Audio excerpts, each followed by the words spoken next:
Welcome, everybody. We are super excited to have you all join us. You can see all the friendly people in our panel waving. We've been planning for this moment, preparing for this event. We have been scooping up so much information around our industry, speaking to different people, and of course, resourcing and researching around our own areas of expertise. So we can't wait to share what we've learned today and also to hear from you. So we're very grateful that you're already busy in the chat box, and we want to encourage you to keep posting your comments. Please post your questions. You can also post them in the Ask a Question section at the bottom. And every now and then, Jen will be able to put out a poll, which we'd really like you to answer. So the reason you can only see Jennifer, see her in the chat box and not see her in person, is because she's very busy with the chat box and the questions and the polls. So big thank you, Jennifer, for that daunting task of taking care of all of that for us, that we can just enjoy doing what we feel we do best. So without further ado, let's jump right in. We only have an hour, and often that doesn't even feel like enough. So perhaps what I can do is ask everybody to introduce themselves. And then after that, we'll be looking at three main questions. So what we'll do is we'll have about 15 minutes to 20 minutes allocated for each section. And at the end of each section, we'll allow an opportunity for Q&A. So we'd like to ask if you can please direct your questions to the relevant person so that we don't all try and answer everything, because all of us love to talk. Our first question we're going to be looking at is, what do you see as the impact of COVID-19 on your current business or on your ability to add value to your clients at this stage? Our second question is around, what are the areas in your business that you are struggling to implement at this stage? You were doing them well, and now, oh my goodness, I can't do this anymore, or I can't do it well. And then our third question is around the future. Being highlighted around what is going to change in the future. Do you think your work will go back to normal? I don't think any of us do at this stage. Yeah, but sure. What do you think it's going to look like? So we're going to focus on answering each of those questions in each section. And as I say, please do post your questions in the Ask a Question section, so that Jen can come up and share them with us at the end of each section. So Vanessa, you are at the beginning of the line. So why don't we start with you introducing yourself, then Celeste, then I'll introduce myself, and then we'll head off into our first question. Welcome, welcome. Awesome. So guys, I'm going to keep it neat and brief, like myself. First of all, thanks to Jane and Celeste for setting this up. Really great initiative. Thank you for putting me in. Thanks to Jen for helping with the tech. So basically I'm here today, guys, to be the good-looking one. No, I'm just kidding. Just to share a little bit about myself, I've got a 50-50 focus with what I do from a business perspective. I run my own business called The Talent Hunter. 50% of my business is doing talent sourcing training, so training recruiters to find those hard-to-find talents that we always struggle to find. And then the other 50% is I'm a global sourcer. So what I do is I spend time finding talent all around the globe. I've got clients all over the world, and I shift the best talent to them, or I leave them at home to work remotely. So basically, sourcing is my game, and thank you very much for your time. Thanks for being here. Over to you, Celeste. Thanks very much, and welcome. It's wonderful. I'm actually quite honored to be sitting in between these two. On my screen, I see Jen on the left. I am not Jen, Vanessa on the left, and Jane on the other side. So my speciality is employer branding. Eat, drink, sleep, love it. Absolutely love it. Basically working with organizations from an advisory consulting perspective, but also from a training point of view, building value propositions that are actually going to resonate both internally and externally. I'm very excited to be part of this team because at the end of the day, we're in a very volatile situation. I don't think anyone's got the answers right now. And that is my bit. I'm on the employer branding, talent attraction, recruitment, marketing side of things. So very much pushing the message out there. So thanks to everyone that's joining us today.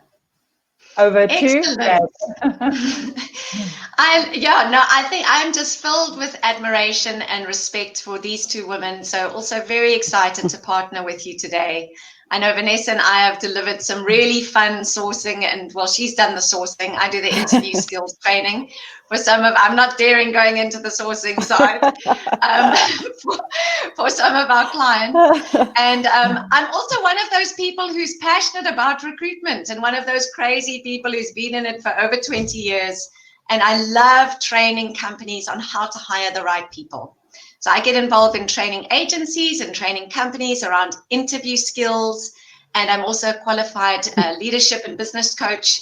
So I love helping people find their own solutions. And I see, Yumna, you're also on the coaching side. So you share that passion with me. So yeah, very exciting. Let's jump in. Firstly, what do you see as the impact of COVID-19 on our business today? So Vanessa, maybe we can start with you. What are you seeing as the impact for yourself and for the people that you're in contact with? So personally for me, what happened when lockdown was announced, I pretty much had to shift my whole way of training. So I see there's a lot of people on the call who have done training with me. It's always in-person training, and I loved it. And for me, that was the best way that I could get the message across. And I love to see other people. I like to call myself sometimes, an energy vampire, because I feed off other people's energies and people leave the training exhausted. But I quickly had to get my mindset around the fact that I had to take everything online. So I have been so busy. I'm so grateful. I'm so blessed. I've literally trained flat out for 4 weeks now. So, thanks to all the companies who still wanted to do training and to use this time to upskill their teams. So for me, the biggest difference since COVID-19 is just learning how to operate in the online space. And I'm hearing the same story from the people that I'm training. So, I'm training recruiters who are working for internal organizations from an agency perspective. And the big question is, how do we now shift to online? And I just want to share with you something which I feel is going to stand everyone in good stead at this time. And that is to use this time to work on your online brand. Because with everything going online at the moment, your first interactions with people are going to be in the virtual space. It's even easier for them to go and check you out on a LinkedIn, a Facebook, a Twitter, an Instagram, whatever their preferred platform is. So my best advice is to use this time, sharpen up your profiles. Remember, LinkedIn is your masterpiece. That must be perfect. But your bios in your Facebook, your Twitter, and your Instagram really need to echo that you are who you say you are on LinkedIn. So when you email someone and they receive the email, they go and look on Facebook and they say, oh, this person's who they say that they are. There's the email address of the company. So for me, that would be the biggest difference. And the way that I would encourage you to be coping with that is to stand out even more from an online perspective. Celeste, I don't know what you feel about that. You're also big in the branding space. We're generally on the same page when it comes to branding. What do you say?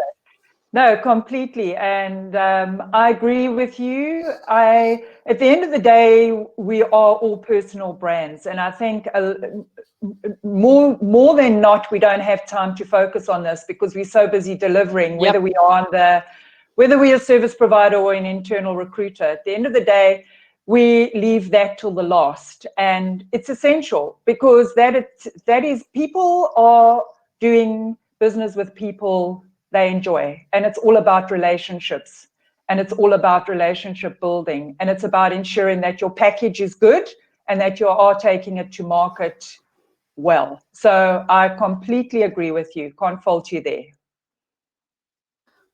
Cool. So that for me has been the biggest challenge so far is, the biggest change is having to take things online, but then making sure that you're standing out online because that's where everything's happening at the moment. There's no more face-to-face. So Celeste, I don't know how you've had to change. So from my side, I agree with that fully. From my side, from a technological perspective, I think we've all had to really sharpen up on the IT side. It's been a bit of juggling between your various Zooms and Crowdcast and go to webinar and that. I think that's the biggest challenge. I think for service providers as well, it's also about cost efficiency as well. And, what is going to give you the best leverage when the cash flow is not so good at this point in time. And how do we capitalize on continuing in the so-called new norm without spending too much money? So it is about reinventing yourself, absolutely, and saying, okay, we are in a critical time. Let's not mope. Let's not carry on moping about this. How do we reinvent ourselves, go out there deliberately, and redo what we have been doing? Think outside of the box, basically. Yep. I don't know, Jane, if you want to add to that. I think I resonate very much with what both of you are saying. Vanessa, I've also been, I have had training online for a while, but I think what's been interesting is to see that in South Africa, a lot of our clients aren't ready for online training because they're already battling to be able to cope just working remotely or working from home. And so they need to get comfortable with the technology first and with the new rhythms before they can start embracing that. But it's so important. We were talking yesterday on a webinar about it's the early adopters who thrive. People have to be willing to jump in, face their fear, jump into the unknown, fail quickly, learn quickly, and keep moving. So we can't wait. And I think that's the pressure that COVID-19 is putting on all of us, is that sense of, I can't postpone this any longer. Because for me, like even when we had our conference at the beginning of the year where we talked about the future of work, it's not a new topic. We've all been talking about how are we going to add value in the future? Which roles are going to be replaced by AI? How do we stay relevant? And I think a lot of us were putting that off, and I saw a lot of people in recruitment putting that off, as you say, putting off sharpening their online brand and putting work into that. And now we're faced with, we can't put it off anymore. We have to face that now, or we will no longer be relevant.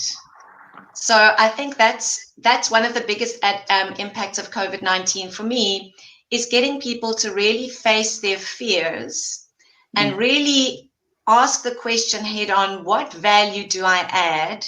And is this still considered value now?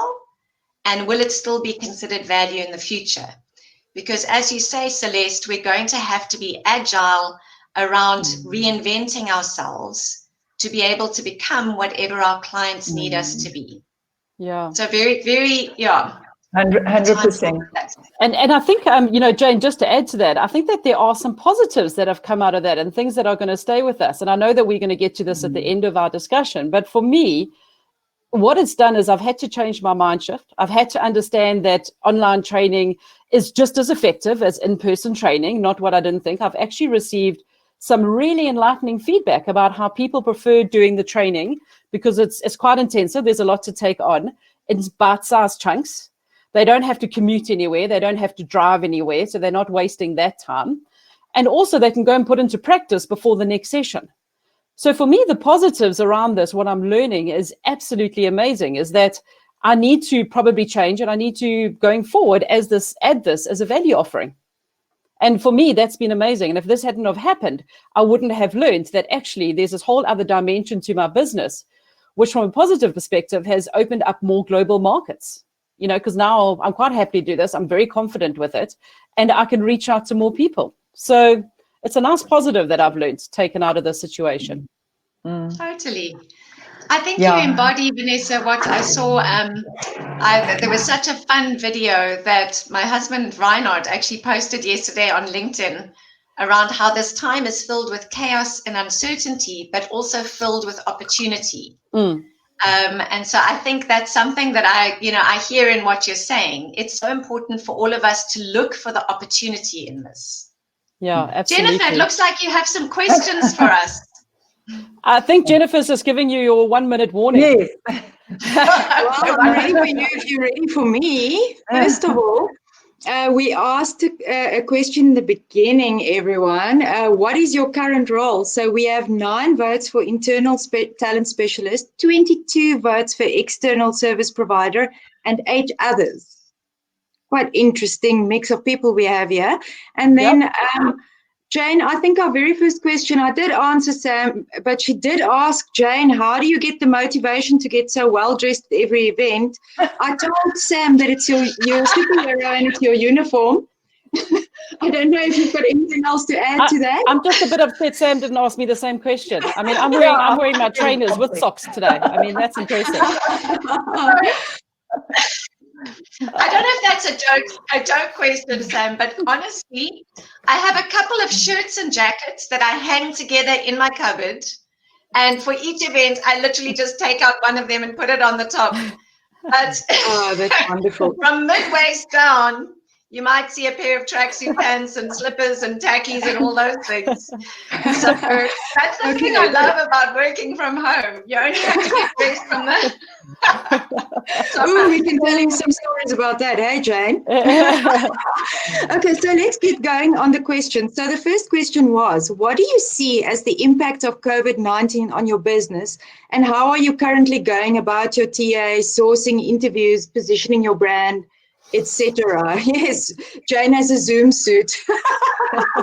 Okay, so Charlotte, I hope I'm pronouncing your name correctly. For me, my business has been impacted by clients freezing recruitment, which obviously affects cash flow badly. I had 3 pending offers that just didn't come through. Ooh, there's a lot of people who can say that, huh? And a lot of interviews that were cancelled. Clients say that they just don't want to interview online right now if they are not sure that they can take on or when they can take on the staff because of the lockdown. That was our first answer. And then Helen said that we have to prioritize which positions are most critical and focus on filling those. Our entire process was almost all virtual prior, but now we have also moved our panel interviews online. That's interesting. The application we use, Breezy, has made a difference in being able to do this well. Notes, people. Sam Schultz, thank you so much. As the panel said, we have to get comfortable with technology and then schooling our clients that are still operating on the new norm. Many clients have put complete freezes on recruitment, and the mind shift has changed now to keeping our personal branding up and network. Okay, so that was our answers to our questions. So Vanessa or Celeste, do either of you want to answer or respond to any of those comments and questions that Jen shared? Yeah, I just want to comment around that. And I've also, had that as a couple of stumbling blocks as well. And what I'm trying to encourage companies to do is to have a meeting with the candidate, but have like more of an informal, like kind of coffee, half an hour Zoom chat. So even though you don't know when you're going to be hiring, I mean, Uncle Cyril's address this evening is going to be all important. I think people are going to feel a lot more comfortable after that. But encourage them just to meet, because what I find often happens is if you found an absolutely stellar candidate, then the company's going to make a plan and they'll definitely keep in touch. So instead of saying, no, we're not going to meet with anyone, position it differently. Would you like to meet for a coffee chat and just get to know this person better? That's what I've been doing, and it seems to be getting quite a bit of traction. Love it. Yeah. That makes sense. Mm-hmm. Yeah, yeah. Celeste? No, go ahead, Jen. So I thought Vanessa was halfway. Did you want to add something, Van? No. I keep reading the questions in the chat, and I wanted to answer one of those, but I'll wait my turn. That's very impressive. We know you're full of energy.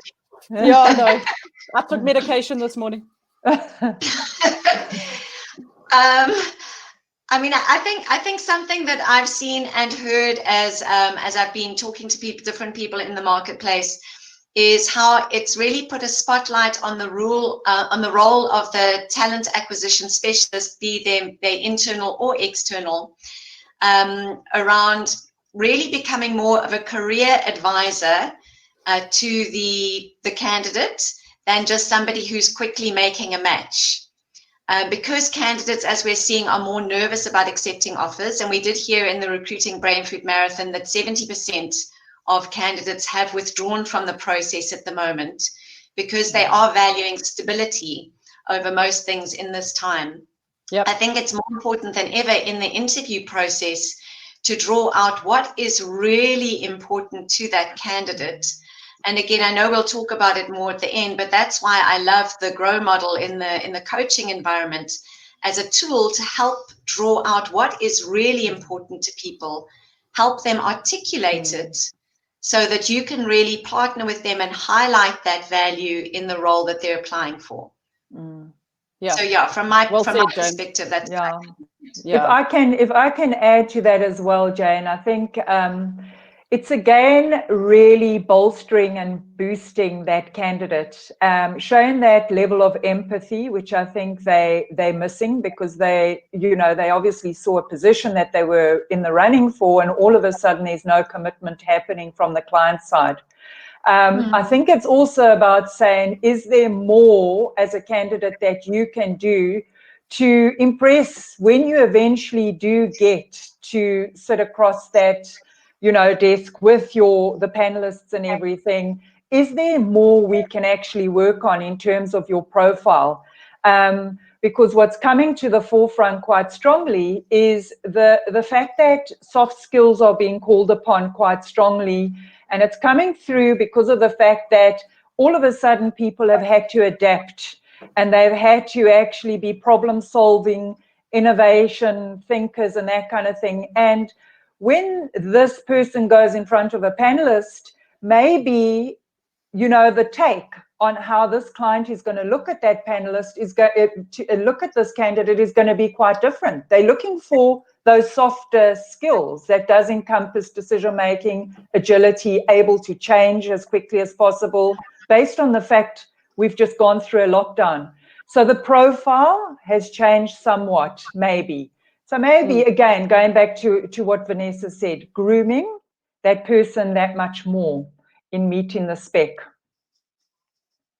And initiating, enabling, facilitating that meeting, encouraging it. Yes. Yeah. Yes. Vanessa, you were holding something in. Tell us, what was it? I wasn't holding something in. I'm just conscious that I have one duty on this webinar, and that's to ask question 2. So I just want to know if you ladies are ready up to ask. I don't want to miss like my big cue here, So guys, let's move on to question 2. I think we've discussed question 1 in a lot of detail. Yeah. So thank you for your input. So what I want to know, and let's direct this at Celeste to begin with, is what are you continuing to struggle with when it comes to implement? So what have you been doing previously in your business that now is very difficult to continue doing? And how's that having a business impact? I think a lot of people can resonate with me, yeah. And it's about the business development. It's about the sales. It's about trying to squeeze blood out of a stone. Trying to generate the sales, generate some kind of something from your companies and from your clients, without coming across empathetic. I think that's and basically communicating and ensuring that between all that clutter, there's a lot of communication that's coming through, and I'm sure a lot of you can vouch for this. There's communication regarding the pandemic with false publicity, but then there's a lot of promotional stuff coming through as well, but good stuff as well in terms of communications and webinars and that. So I think on a positive side, I've been trying to grapple with what can I prioritize in terms of all this free intelligence that's coming through, which I wasn't doing previously, because I was delivering on the expectations of clients. Now I'm saying I'm spoiled for choice. So that's what I'm doing differently there. I think it's also about routine as well, juggling the domestic household. Let's have a reality check here. Having kids saying, Mom, I've run out of exam pads and that. There's no ink in the ink cartridges. I need to print. So let's have a reality check there and say, you've been pulled in all directions. It's not just being an entrepreneur, and I'm a remote freelance worker. So, it's those challenges as well, which normally you wouldn't have because they're at school, So those are the kind of things. I think it's that remote working, the flexibility, getting the structure in place, no disturbance, that kind of thing. So yeah, V, I don't know if I've answered your question there. Yeah, absolutely. I mean, I think that we've got a lot more struggles. I kind of sometimes feel that I enjoyed working at home while I was working at home by myself and not fighting for bandwidth. Yeah, exactly. Jane, what are your thoughts on that? What have you been struggling with that you've been doing previously that now has become a little bit more of a challenge in your life? Well, I think I have, I've been working at home for a long time, working from home. So a while back, we realized having a bricks and mortar office isn't really serving us because we mostly work for our clients from our client premises.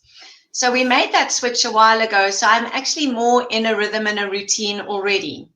So I know I need to keep myself sane and able to give, which means I need to look after myself on all dimensions, physically, emotionally, spiritually, mentally. I have to have that routine every morning.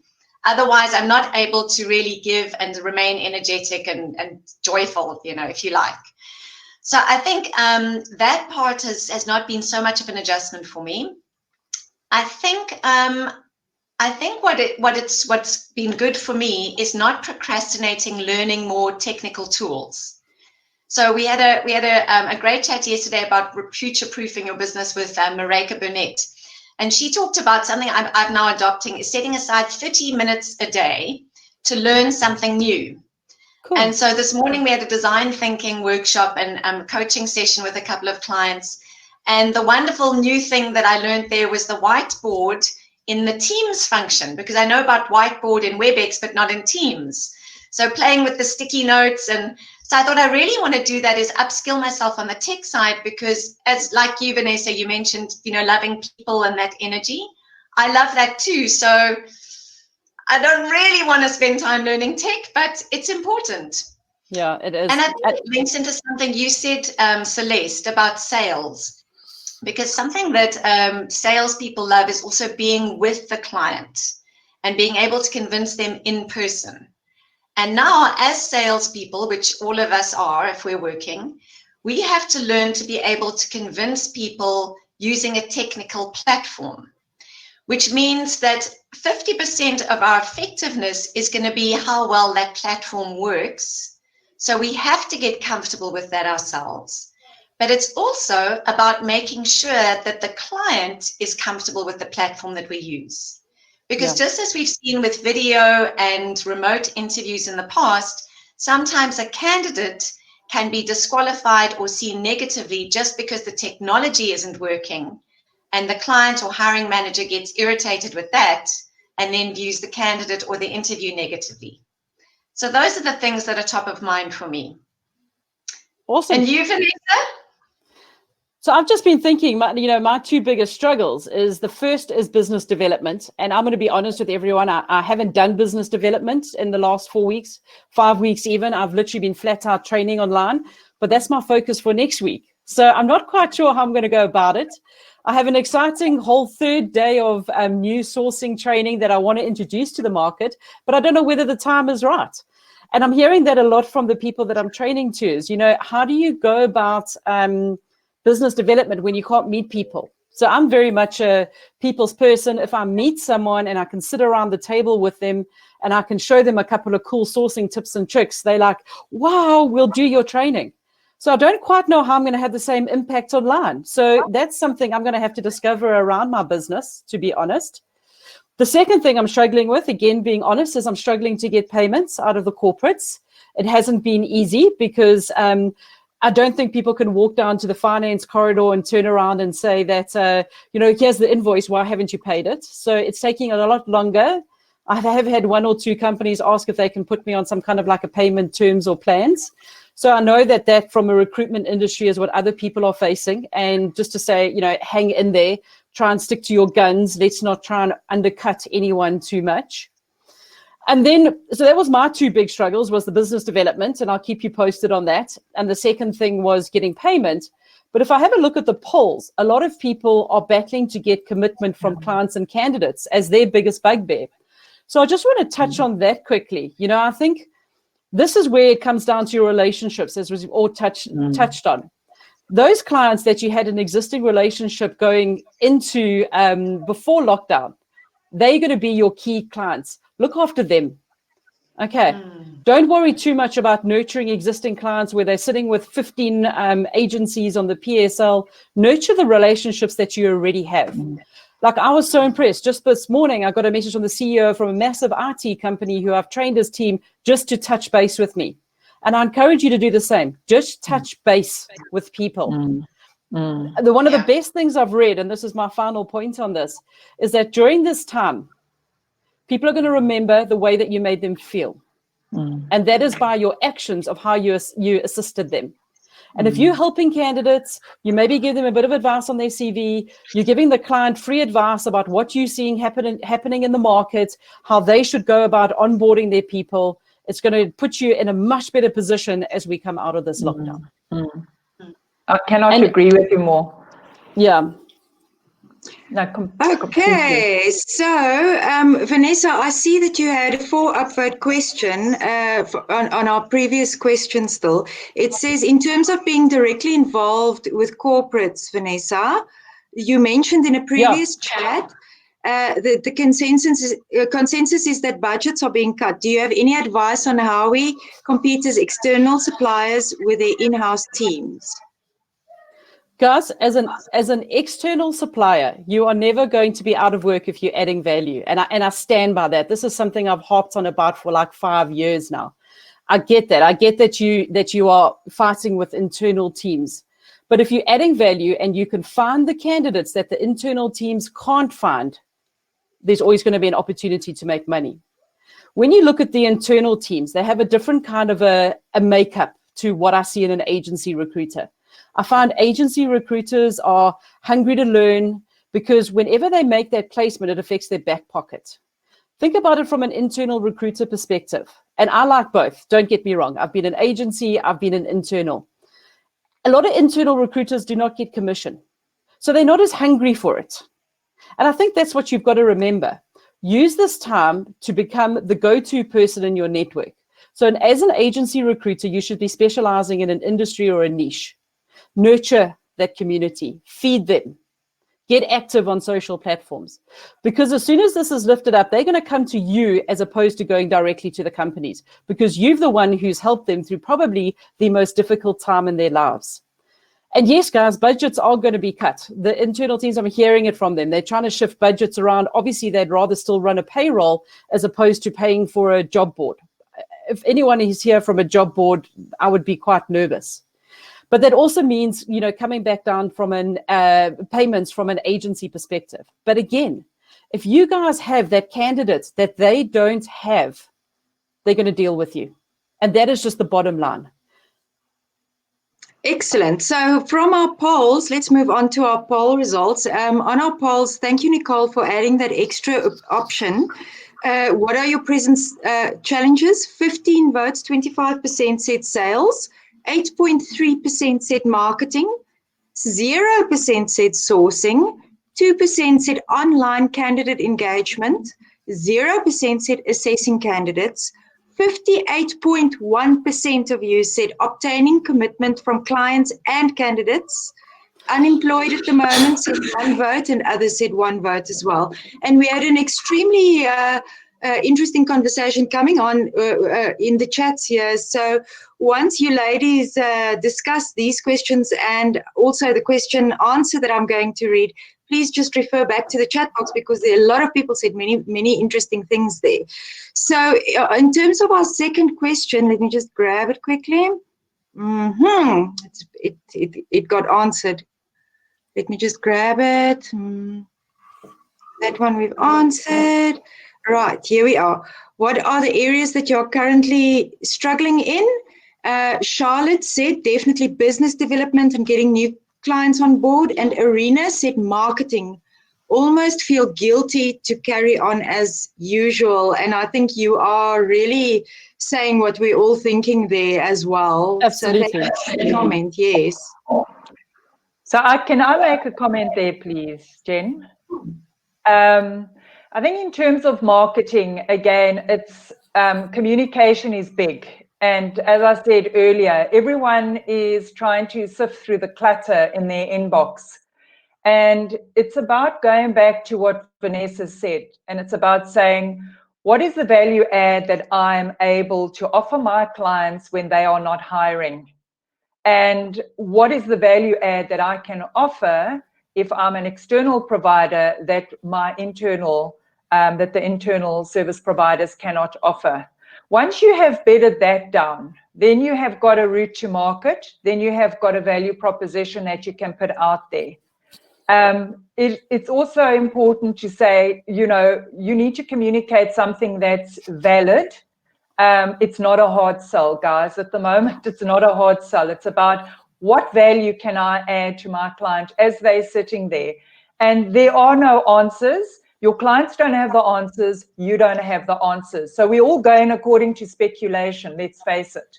But I think two heads are better than one, even if your client thinks, no, I think they're smoking something or whatever, at least you've made an attempt to try and assist in some shape or form. So, you know, that's my bit in terms of selling and marketing. Yeah. Yeah, I completely back that up. And sorry, just looking at some of your comments here, I think that everyone agrees with me. Guys, you've got to realize that there's marketing and then there's marketing. So there's marketing where you're going to get financial gain, and there's marketing when you are giving back to a community or a group of people. And there's a very strong distinction at the moment. And I think that if you keep marketing, but you're marketing yourself from a, you know, learning more about your community, what are they struggling with? How can you assist them with those kind of things? You're still staying top of mind and you're not asking for financial gain from it. Jane, what do you think? Yeah, I agree with you. I think Kelly's comment resonates with what you said about staying connected with people, Vanessa, and around building relationships, where she says marketing should be viewed as communicating and staying connected, not selling. Yeah, so I think that resonates with what everyone is saying, and that it's about building those relationships. And I know at the moment, you know, everyone is doing things free out of a genuine, we really want to give and add value and support our clients. But yeah, we want to build closer relationships with people. But I think the thing I love about this time is it's not about self-gain. It's really pushed everybody into a space of let's just collaboration over competition. Let's just do what we can to pull together to help everybody succeed, because we're all in the same boat. And as people often laugh, for once, it's not just South Africa. Yeah, Everywhere in the world, we all have the same problem. We're all in it together. So so I love that. I love being able to make new global connections at this time. I've had some wonderful virtual coffee dates with, you know, people in different countries within the industry, and that's something I've wanted to do for a long time, and I'm relishing the opportunity to be able to do that now. Me too. I agree with you, Jane. I think you touched on a point there. You almost feel like you've got the time to reach out more. You've got more time to actually nurture those relationships, to collaborate stronger as well. We're too much in our own bubbles, chasing our tails in our old hectic life. And this has given us time to reflect, to ground ourselves and say, there's other people out there that do what I like and what, you know, eat, drink, and sleep, and let's align our thinking, our collective thinking, which is why we're here today, right? The three of us. Yeah, I completely agree with that. And I think that it's rather unfair of you, Celeste, to mention drinking during this tough time. But I think that we need to be taking the positives, you know, out of all of these things. And I agree with you. If I look back to pre-lockdown, I was just crazy busy. And it's been a good time to sit back and reassess things. So should we look at our third question? Yes, Celeste, tell us. I think that's I'm up here. So what has been highlighted for you during the time as areas that need to change or will be changing going forward ahead of the pandemic? So this question is really about, so we are today, what are people doing? What are people thinking post-COVID? What preparations and groundwork and what foundation are you actually laying in order to be ahead of the pack as we exit in whatever shape or form once COVID is finished? So I'll open it up to both Vanessa and Jane, because obviously both comments are important, and collectively let's apply our thinking. Yeah. Yeah, you go first, young lady. We're both young, of course. Thanks, Celeste and Vanessa. I think what I've seen as the biggest question, and it was something that we also talked about in our design thinking workshop this morning, is almost that scary question of, am I still relevant? And will what I do still be relevant in the future? And I think what I'm seeing with a lot of our clients and a lot of people is just a panicky sense of, what is the answer to that? But we're not sitting down and really answering it. And what I love about coaching, and I mean, we do coaching training, we've done it globally online for many years. But what I love about a coaching approach is it really allows people to access their own thinking and to be able to face those scary questions and say, okay, if that is true, then what am I going to do about it? Which is actually a lot less scary than having the question there unanswered. So I think it's important for us going forward. I don't think there's a one size fits all, and I don't think anyone knows what the future will look like, except that it definitely will be different. And going back to business as normal is not an option.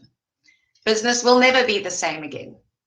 So it's about us each looking at our individual context and our individual business context and saying, am I still relevant? Yes or no? Or would I still be relevant if? So I think asking those kind of questions helps us to assess and articulate, what is the value that I currently add? Is that what my clients need? And is that what my clients will need in the future? And I think, again, in the Recruiting Brain Food Marathon, a lot of people spoke about how one of the most important competencies to be successful in the future of work is agile thinking and agile learning. Because if we're not being relevant right now, we've got to be able to change and use our strengths to be able to become whatever our clients need. So not just offering the recruitment service as we know it, but saying, what is it that our clients need? Let me tailor my approach to be able to meet those needs. And I think that sits at the very heart of sales and adding value, as you were talking about, Celeste. And as most people are saying, sales is our biggest struggle. The principle of sales hasn't changed. It's still about adding value and meeting clients' needs. It's just the how we do it might be different. So that's my main focus for the future, and the main thing that I'm hearing from clients. Thanks, Jane. And it definitely makes sense. And again, it's about mirroring the requirements of the companies, which we cannot do at this stage because they're also not in the know. And it's about keeping abreast of research, insights, movements in industries, movement in critical skills.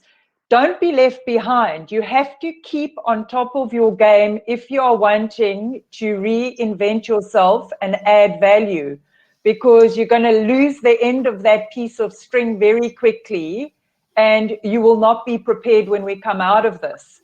So what I'm saying is keep abreast so that you can be the answer in terms of value add to your clients when this sort of blows over or changes in some shape or form. So over to you, Vanessa. I don't know what your thoughts are there. So my thoughts are post-pandemic, and I actually found this quite entertaining, is that there's a lot of people, and especially, as I've been working in the recruitment industry for like forever and a day, that we're always wanted when you were in the interview stages, I'm only moving if I can be 100% remote, or I'm only moving if I can work 50% of my time from home. And I think that it's so interesting these days because that is almost going out the window. I think a lot of people glamorize the whole working from home thing. And a lot of people, now that they're forced to work from home, are not loving it. I think in a similar vein, a lot of people thought that, schools were useless, teachers were pathetic, and they're going to homeschool their kids. Oh my God, has that also changed? Okay. So what I'm highlighting here is that it's almost been like a good global experiment for a lot of people who wanted stuff, who have realized that actually don't always wish for things you haven't tried out. But I've got a very simple answer to this. And I'm basically going to sum it up by saying, if we can come out of this lockdown with the whole flipping South African recruitment industry, and I'm talking about agency recruiters, I'm talking about internal teams, to change their mindsets. And what I encourage there is to change your mindsets from being so reactive. And by that, I mean, you're sitting at your desk, a new job order comes in on your email, and you think, oh shit, I suddenly need candidates X, Y, and Z. Get to the point of where you have proactively grown a network. So you have grown your online brand. You have built a community. You have nurtured a community. So when that job description comes in, you say, brilliant. I've already been speaking with a couple of these types. What I'm going to do is let me just touch base with people I've already connected with. It's not a cold call. You've already got their contact details, so it's not a challenge to find those. And you can tap into that network. Don't just go back to relying on job description comes in, let me go to a job board. Start thinking out of the box, guys. Host meetups in your space. Get people to come to your offices. Organize a guest speaker. So many people are so keen to add value for free. And I just think that we need to change the mindset completely. Gone are the days of job boards. Gone are the days of sitting back, waiting for candidates to come and work for this almighty company because they're resting on their laurels because they have a good brand. Very few companies can do that these days. Get out there, work your online presence. When you can, meet people, okay? Do that, get out there and meet them and nurture that community. So when the job order comes in, you already know who you can submit. And that would be what I would ideally want. Yeah, no, completely. I totally agree with you, Vanessa. And I think that has been the encouragement towards our industry. But again, people just haven't spent time doing that. And what I'm hearing from a lot of internal and external recruiters now is while things are quieter, they have to find ways to add value. So it's the perfect time to do that, to build 100%. those internal and external pipelines. Yeah. And where I am seeing some people are getting work is that they're being paid to create talent maps and be able to kind of sell those to clients rather than work on a specific role. So, maybe that is one of the niche areas where recruitment can go into, aside from, as you say, just reacting to a specific job order. Absolutely. So I love that. And then, Jane, just to touch on what you were talking about being agile. Okay, so something that I've never done before, but what I am going to be doing is I have been approached by a large corporate company to do a LinkedIn audit of the entire Exco team of 20. I've never done it before. I'm going to do it. I think it's a fantastic opportunity. I've done for individuals, I've done for friends, but to do it on this scale is phenomenal. But at this point in time, I'm not going to turn away work. So let me learn a new skill that I can take to market after the pandemic. And I'm really looking forward to a new challenge. Exactly. And I think that's awesome. Yeah, that's brilliant. And I think just in line with that, doing your audits on candidate experience journeys, your employee engagement, and from an employer branding perspective, I think this is, whilst no employer value proposition is relevant right now, because it is fluid, no matter which way you are looking at it. You cannot bed it down. I think at the same time, it gives you a great opportunity to start looking at researching what your candidates are thinking, researching what your employees are thinking, because it's changed. Their mindsets have changed absolutely 360 degrees. So again, are you keeping on top of your game in understanding the relevance of what was and what is to be? That is the time that you need to be doing that. Same as the talent mapping, Jane, from a candidate experience, talent attraction perspective. It's all of that. Your marketing, what are you doing? Same as Vanessa saying on personal branding and that. The employer brand needs to align with those CEOs, the job that she's been doing. because they're talent magnets in themselves. If they are not being, if they are not properly positioned on LinkedIn, it's going to be an injustice to the corporate or the employer brand and the corporate brand. So it's all constructive stuff that you can be looking at doing right now. Yeah. I love what you're highlighting, Celeste, around how the candidate experience is now spotlighted in the social media space. Because we all know the candidate experience is crucial in being able to attract candidates and for them to experience a company's brand and want to work there. And we know that 4 out of 5 candidates judge the company's brand on their experience, but now it's mostly a virtual experience. And we know that mostly, there's a social trust that millennials and Gen Zs have, where they will research what other people are saying about a company before they formulate their own opinion. I mean, I'm generalizing here, but it's so important for everybody to be going to Glassdoor or wherever and see what are people saying about us. And I think, Vanessa, what you're doing is so key, because everybody needs to make sure their profile is looking good and is attractive. And I saw a comment by an alum in the chat box saying, I've been forced to up my digital footprint. And I think what we're all saying is, now is the time. Now that you have time, go and do that. Go and make sure that your profile and your engagement is something attractive to clients and candidates. Absolutely. I just want to pick up a question here that Bronwyn asked on the side, and she said, don't worry about asking the panel. But Bronwyn, I think you asked a very valid question there, and it was about, is everyone not meeting their candidates face-to-face? And I think it's our social responsibility not to be meeting our candidates face-to-face. So I think that everyone's in the same boat. I mean, a lot of the companies that I'm training, corporates and agencies, are doing everything online. So beginning to end of the interview process. So I would think that it would be perfectly normal for you to be doing the same. I wouldn't recommend trying to meet anyone face-to-face during this time at all. And I would think it would be perfectly fine to go from the beginning to the end of this process, or digital, or all virtual, because 99.9% of companies are doing it already. Okay, so we are at 8 minutes to 2 o'clock. It may be that we go over today. It's been such a super interesting conversation so far. Don't you agree, audience? So I am going to ask some questions. First, let's see what our audience said about our third question. I'm not going to read it out. I'm just going to read out our answer. Chantal said, human behavior will change and people will have a new outlook on themselves and what is now a priority to them. Recruiters will now have a new understanding between clients and candidates and ourselves. The concept of generation flex and the gig economy are going to be more prevalent than ever post-COVID. Very relevant comments there. Thank you so much. Then what we do have is we have a whole ton of questions. Ladies, I don't know if you want to grab them by the horns and take them from the top and see what we can go answer in the time that we have left. Yeah, Jen, just go for it. Excellent, excellent. So let's pick one, anyone. I'm going to open this up a little bit. Just give me a second, everyone.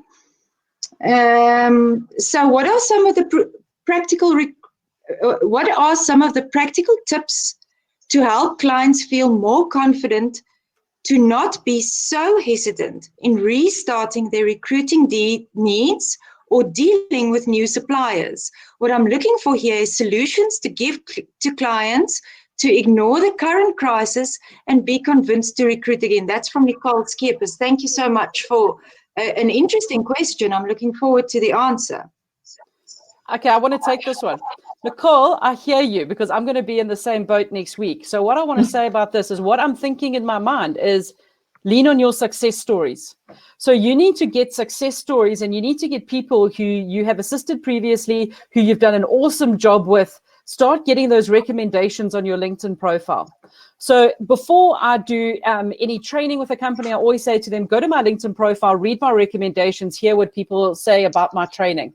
And you almost need to be in the same boat with your clients and your candidates.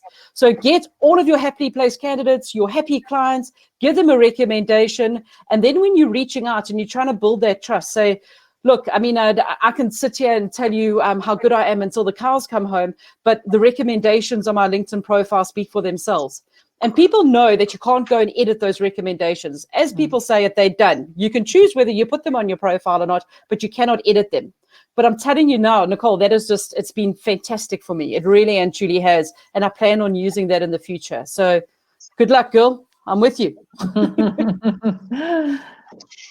I notice something else I think that you do well, Vanessa, is really creating engagement on your social media posts. So a lot of people put out posts, but I think something you've really learned is a lot of kind of tips and tools on how to get people to engage so that that post really does stand out. Because I think that really also helps people's social media presence. So, yeah. I agree. And you know, the best way to do that is have an opinion and be controversial. I'm telling you, it invites such activity, obviously within reason. Sorry, I just want to finish answering Nicole's question there, and thanks for that, Jane. I appreciate it.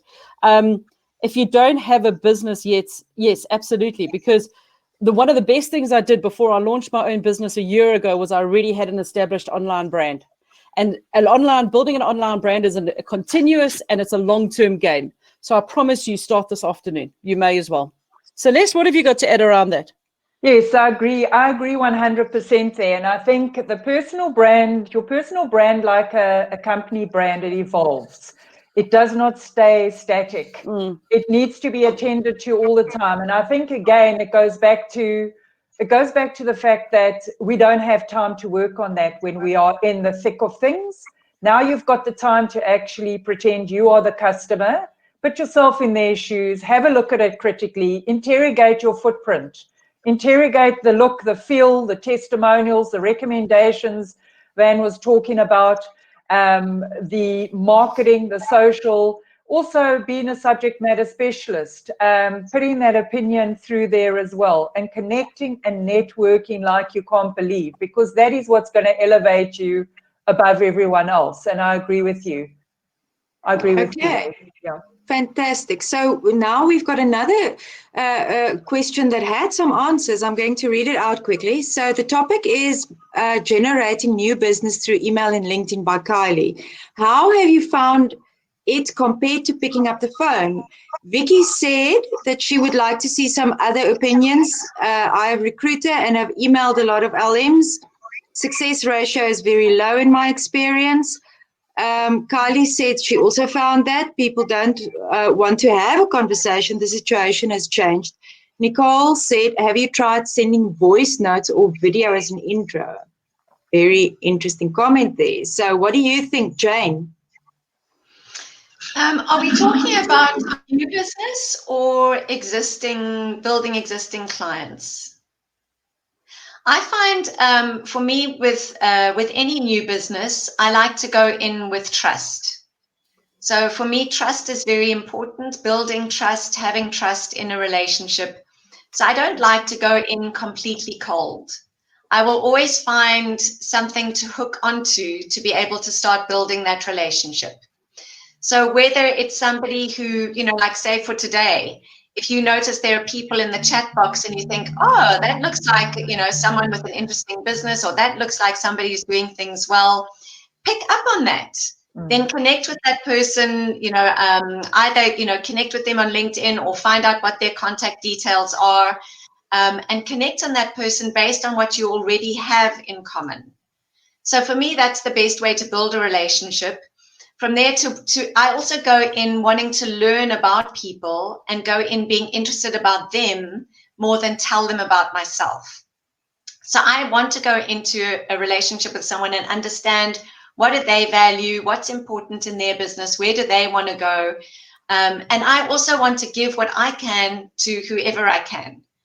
So if I go in with that attitude, I think it opens up a lot more than here I am trying to get business from you. And once there's a trust and once there's a relationship, then I think those synergies flow and come together a lot easier. And then that's where maybe, the virtual coffees are very easy to arrange, where we talk, we explore what we're both interested in, where we resonate, and business seems to flow much easier from there. So, my personality and approach is never a hard sell. People are important to me, and respecting and being curious about what's important to them is important to me. And I find that that's very helpful in building, really trusting, committed relationships. Can I add to that? I think it's also about getting back to being a solutions finder and actually being a true partner. And again, I think you mentioned it earlier, Jane, it's about being that advisor and saying, we're all going through it together. Let me partner with you and let's think about it collectively. What are the options before and what can they be after? So it's almost like an advisory consultative approach. And then also pushing information that's relevant to their situation to them as well. They might not have seen a webinar. There might be a fantastic webinar that's actually quite tailored around their industry specifically that they might missed out on or that's pending. Push that information through, because that's the value add we're talking about. That's about the collaboration we're talking about as well there. It's not a hard sell. Anything to add, Van, to that one? Oh, obviously, Jen, there's a... I'm just kidding. Just what I want to say there is, Vix, to answer your question, email's dead, bro. Come on, we've got to move away from email. When we were actually setting up this chat, someone said to me, are we going to email this as an email shot? And I actually realized, I sat back and I thought, I don't even have a database that I can email. I really and truly don't. I don't have a database of all of my clients, which is probably something that I should have. But if you want to get into someone, I do agree that picking up the phone is a good way of doing that. I really get that, Kylie. But I think it's better than an email. But for me, what works better and what I always do is target the person where you want to go and work. So what's your entry point into company? Go and find that person on LinkedIn. You don't even have to be connected to them. What are they commenting on? Go and add a comment to that. Then send them a LinkedIn request and say, by the way, thank you for weighing in on this conversation, or I just commented on this. I'd like to discuss it with you further. So you're not cold calling. What you're doing is you're actually connecting with someone via LinkedIn. And what you're doing is that you are kind of having a soft approach. So you just start interacting with them on social media platforms. Then it's a lot easier to send them a message to say, I've really enjoyed our discussions over the last week. Would you mind if we set up a phone call around this? It is just so much more effective. I promise you I don't read emails. I really and truly don't. Don't ever send me anything on email if you want to get my attention. But social media, I'm there all the time. And that's where a lot of people are these days. I absolutely agree with you, Van. So let's move on to some of our other questions. We have now hit 2 o'clock, so we are going over time. You're welcome to join us and keep with us for the last session where we answer the questions. Otherwise, thank you so much for joining us. We understand if you have to leave at 2 o'clock. So here's one that says, Stacey. Hi, all. Stacey here, CPD officer at Coca-Cola Peninsula Beverages. Quick question in terms of candidate engagement. One challenge that I'm noting is that it's becoming harder to technologically engage with candidates during this time, where candidates have a lack of access to technology at home. Have you found any platforms of engagement that are both user-friendly on handheld devices and use minimal data? Then Christine said that it's an interesting point. Placement partner can send bulk SMSs, and initial response says it has had good results. But taking the engagement further has been difficult. What do you think, Van? Sure. You know what, Taya? Actually, I have found the opposite because, and I don't know if it's just that I'm recruiting at a different level, but people for me are so much easier to get hold of during this time. I'm finding everyone sitting at home. I presume that you might be doing maybe bulk recruitment, but I always just recommend WhatsApp. I think everyone in South Africa has WhatsApp on their phone. It's the 3rd most popular social network in the world, and it's not intensive on data. So I would stick with that, to be honest. I'm finding that we probably need to move away from an SMS platform, because the amount of alerts I'm getting from the government, my bank, someone commenting on my Twitter feed, I'm actually finding I'm reading SMSs less and less. So I would stick with a good old WhatsApp. I don't know if anyone's got anything better to offer, but that's what I would do if I needed to get hold of people at that level. They weren't responding to like an email or anything like that. I agree. I back you there, definitely.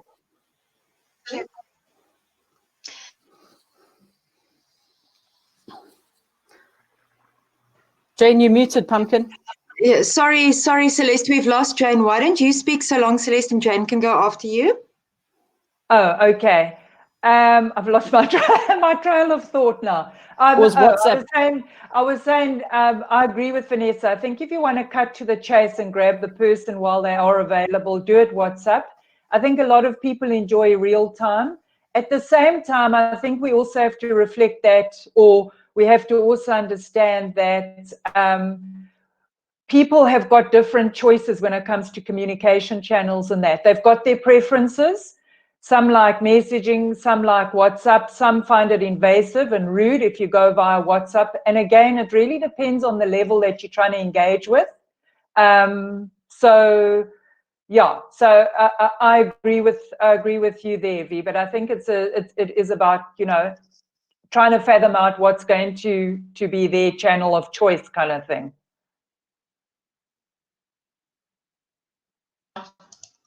Yeah.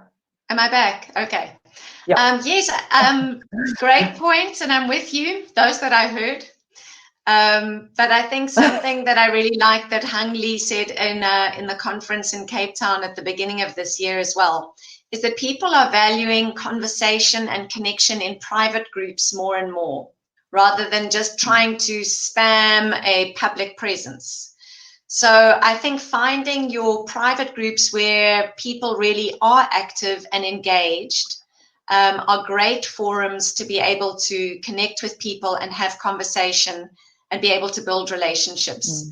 So I think those are also a great way to start and build relationships. Yeah. Cool. Yeah, I agree with you on that. Okay, so let me go see if I've got any more questions, if you don't mind one moment. Okay, so what do you find though? Is it easier going over the phone as opposed to an email? Again, from Kylie. Phone or email? Always the question. Both. I mean, let me answer that. I'll put my head on the line as both. You know, if you don't get through to them on the phone, send an email. Send an email telling them you're going to phone them. I mean, whatever it takes, right? I don't think that there's a right or a wrong way, because the person who's on the receiving end, one of them is going to prefer an email, one's going to prefer a phone call. We don't know. Absolutely. And I think, I like email, but I always... Sorry, Jane. I like email, but I always prefer phone, because there I can hear what somebody needs, and I'm not speaking into not knowing the space they're in when they receive it, or, you know, people get so many emails. So sure, I'll use an email if I really have to, but I always prefer phone. I think again, it's about saying, you know, why not ask the question and saying, listen, I might have been a little bit bullshit by actually WhatsApping you. Are you okay with this channel? You know, ask the question, you know, cut to the chase kind of thing, you know, and then you get the answer straight away. They're either going to say, don't ever WhatsApp me, you know, or they'll say, I love it. Real time's good for me. Okay, we've got... But I think we had one conversation going in the chat box that was quite interesting, and it was about side hustles. So earlier on, Van, you mentioned that you had you are doing a new project for a company that you'd never done before. That kind of counts as a side hustle, in my opinion. What are your advice? Your three ladies' advice for other people who are looking for side hustles at the moment? What could they potentially look at?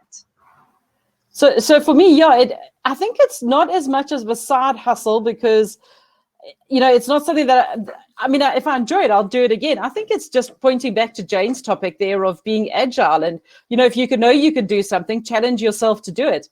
I do have a side hustle though. So my side hustle is, I don't know if you guys know, I take a lot of wildlife photos. Don't block your eyes, Celeste. I'm not going to mention my pole dancing here. Jeez, did I just say that out loud? No, it's my wildlife photography. So I do tend to sell a lot of my really good photos. I sell them on, global stock image websites. So that is my side hustle. But that's unfortunately, it's not enough to retire yet. It'll get there, don't you worry. So Jane, do you have a side hustle that you can tell us about, or any ideas on side hustles for people at the moment? I think I'm not a big person on hobbies besides exercise. I really love what I do, so I think I really just look for situations where if I want to learn something, then I'll either do it free for someone or I'll do it at a very reduced price until I feel that it's at the level that I feel confident to go to market with, and where somebody might be willing to pay for it. But again, for me, it's always fun. My greatest joy is from finding out that I'm adding value. So my biggest concern is always trying to find out what value can I add to a client, and then tailoring or creating or designing something around that. Makes sense. Celeste, do you have anything to add there on side hustles? Yeah. Do you have one? What can you suggest? I enjoy writing. So unfortunately, the writing that I do basically complements the whole employer branding space, and that also being solutions orientated in terms of opening the minds of not only internal recruiters, but external service providers to get on top of their game in terms of the employer branding. And that it's going to become that much more important as we come out of the lockdown. In order for companies to become relevant, in order for companies also to retain their employee engagement, because they've had a different kind of taste of life. They might say, well, I'm jumping ship if I'm not being offered what I enjoyed in lockdown. So it's about bringing all that information to the forefront and saying, come guys, get creative. That's my side hustle. Yeah. I agree.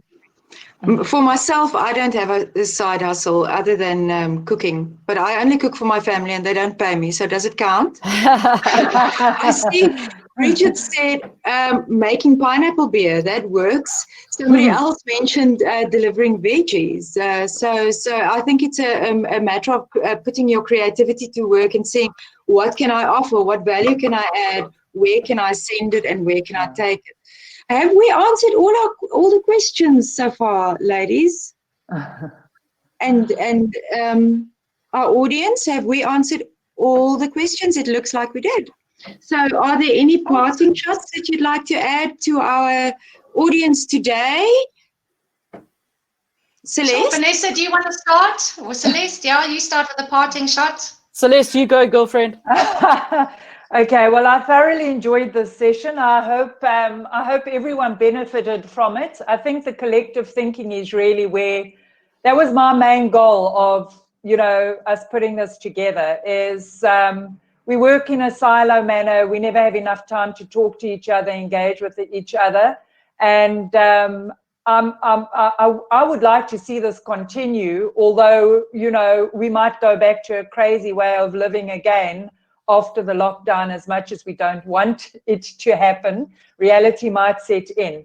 But I think it's also about continuous learning. It's about thinking innovatively, out of the box thinking. It's about maintaining your relevance. It's about not looking at what we're in now, but projecting ahead and forecasting ahead. And keeping your head on your shoulders while you are in lockdown, juggling and time management. What can I say? That's really my departing swan song. Thank you. That's fantastic advice. Thank you so much. Vanessa? I like it. Guys, mine is, again, short and simple. I've seen so many people saying thank you in the chat, and I appreciate that. And I saw a couple of people saying that they're walking away feeling more positive. And that for me is what I want. I want to spread my positivity.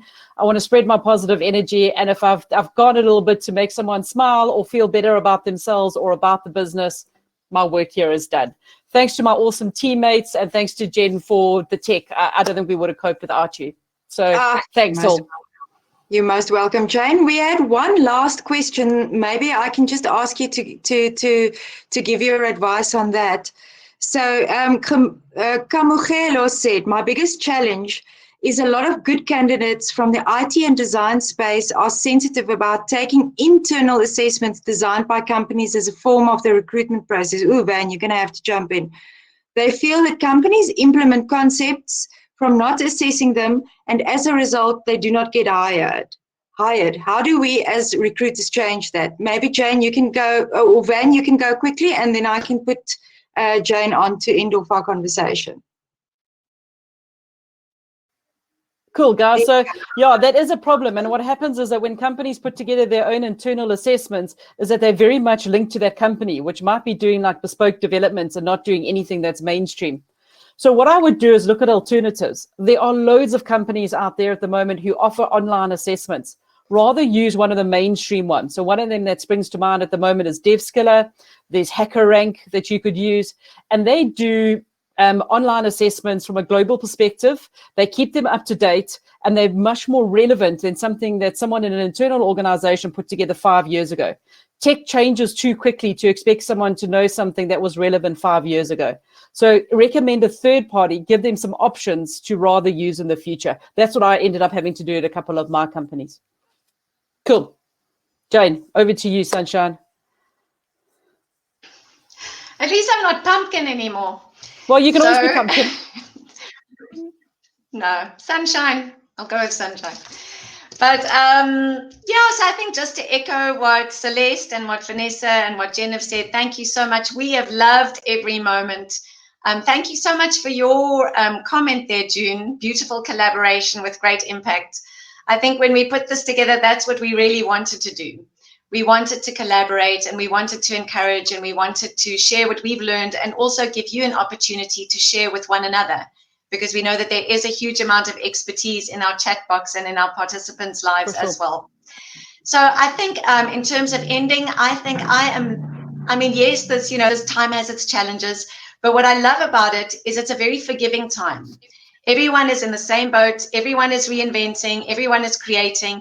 So it is the perfect time to learn, because we can learn quickly, fail quickly, change quickly, and everybody understands. So I love the patience and grace that goes with this time.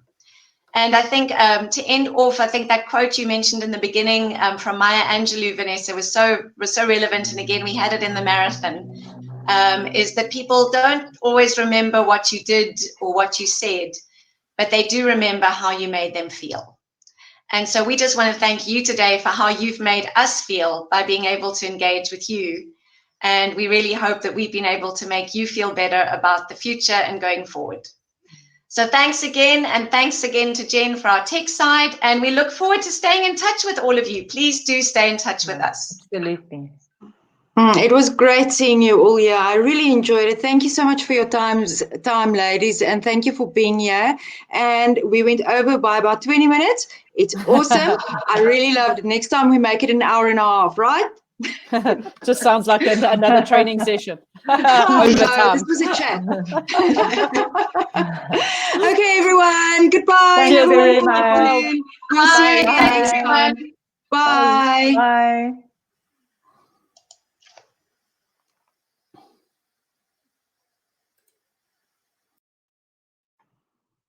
We'll see you again next time. Bye-bye.